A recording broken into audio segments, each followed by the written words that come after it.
So we have our onload rules that check for previous submissions, and this uses the check previous submissions data connection that we created to query document node set. And then we have a rule that sets the value of this toggle exists, this property exists, if a doc ID is found. And what we're doing is we're hiding this message using this condition where if the record exists, then we hide. If the record doesn't exist, right, is not equal to 1. If the record doesn't exist, then we hide the box. We need a second condition here though, because it is possible that the user has simply reopened an existing record. So we wouldn't want to give them this message. So we just go to our secondary data source that we added earlier, and there's this node called isNew. So if it's not new, this is our condition. IsNew is not equal to 1. And we hide that. So we're just hiding it in the case of somebody coming back into the form to make an update.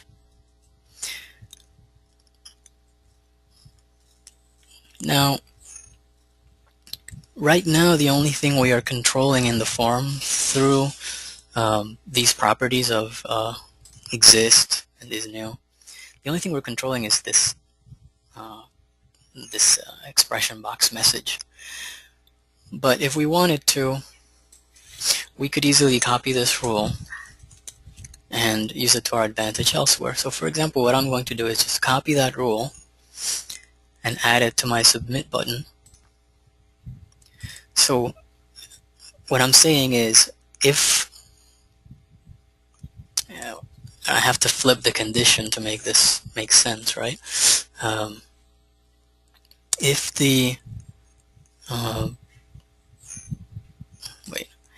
this already exists, then I'm going to hide it. So I have to say, if it's equal to 1, then I hide it because it already exists. I don't want users to click the submit button and submit this duplicate.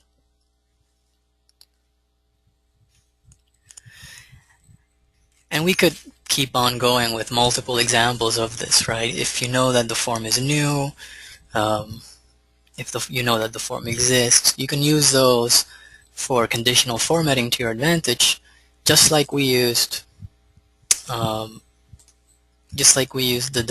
department that the user belongs to control whether we show one drop down here with one list of categories or a second drop down with a different list of categories. So what you do in your conditional formatting is really limitless at this point because you have that data already in the form.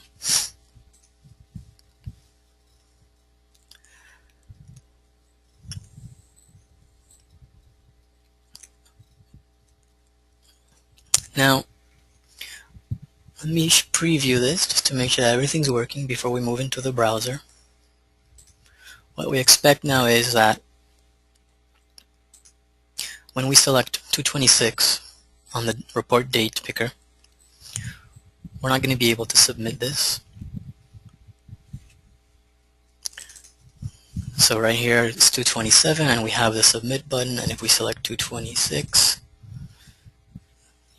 you notice that the submit button is hidden and we get this message instead. So if you wanted to extrapolate, you could hide this entire section here in the white. You could hide pretty much everything. You could make the user pick a report date before they can continue filling out the rest of the form. So now that we know that this is okay in preview, we can move into the browser. Now at the end of the session yesterday when we tried it in the browser, it failed, and that's because we have a data connection here called check previous submissions that hasn't been converted to UDC. So that's what we need to do next.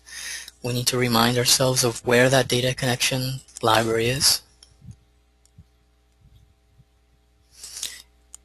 It's right here. So we can select our data connection, click Convert to Connection File, and then we just have to give this a name, check previous.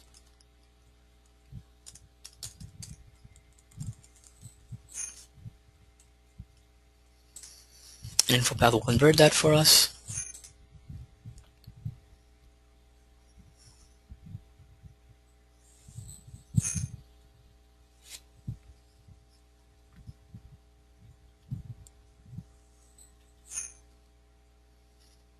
Okay, so that's converted. We can save the form. We can publish it. While that's happening, I can come to the data connections library and refresh and make sure that my new data connection is right here. I can download it.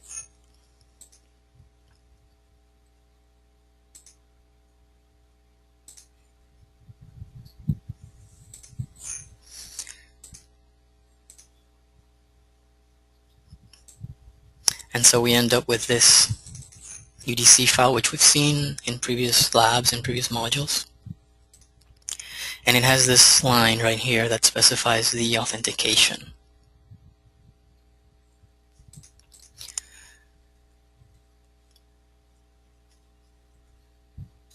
So if we need it, InfoPath is beeping at me because it's finished publishing.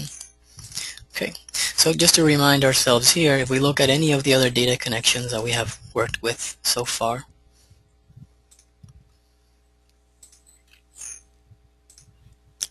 we will see that line, right? So we're changing the line, that automatically generated UDC file, we're changing this line from this to this.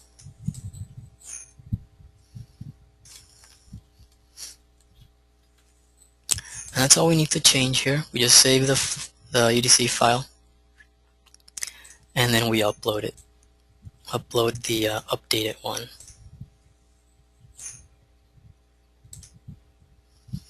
And it gets overridden, and that's it. So now we have our form published with the data connection converted, with the UDC file uploaded, and this authentication change made. So we're ready to test this in the browser.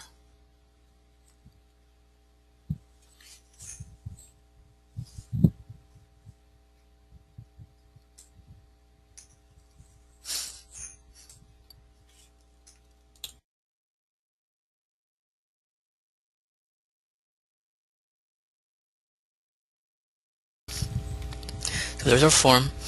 That query already happened, right? The query automatically checks for this report date.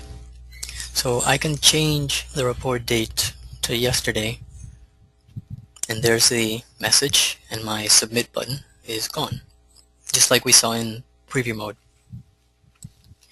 And again, if I change it to the 25th, the message is going to disappear and the submit button is there.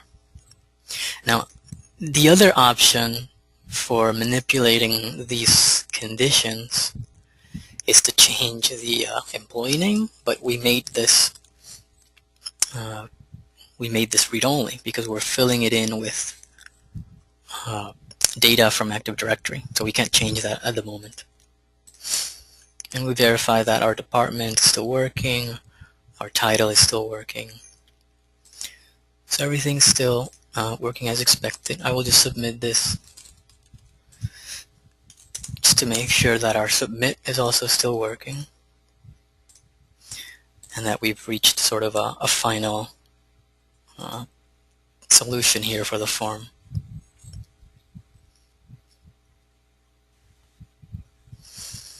So if I try to open a new document now, it's going to detect that I just submitted that one. So it's going to hide the submit button and it's going to give me this message. So it's working. So to summarize, we're in module 6, but we've been building this form from the beginning of the training course. So in modules 1 and 2, depending on your scenario, we integrated the form with DBXL, with SharePoint, and we made sure that the form was getting passed from SharePoint to DBXL in the case of the event receiver, or from DBXL to SharePoint in the case of the integrated scenario. Then in Module 3, we sent the data to SQL. And Modules 4, 5, and 6 have been all about improving our form design through the web services in DBXL. So we used the Active Directory web service for the names and email addresses you see on the screen. Excuse me. We also used QueryDB to populate our department and the title options. And now finally we're using Query Document Noteset to help the form be a little smarter here about what it allows and what it doesn't allow from the user. And that's the end of the form design portion.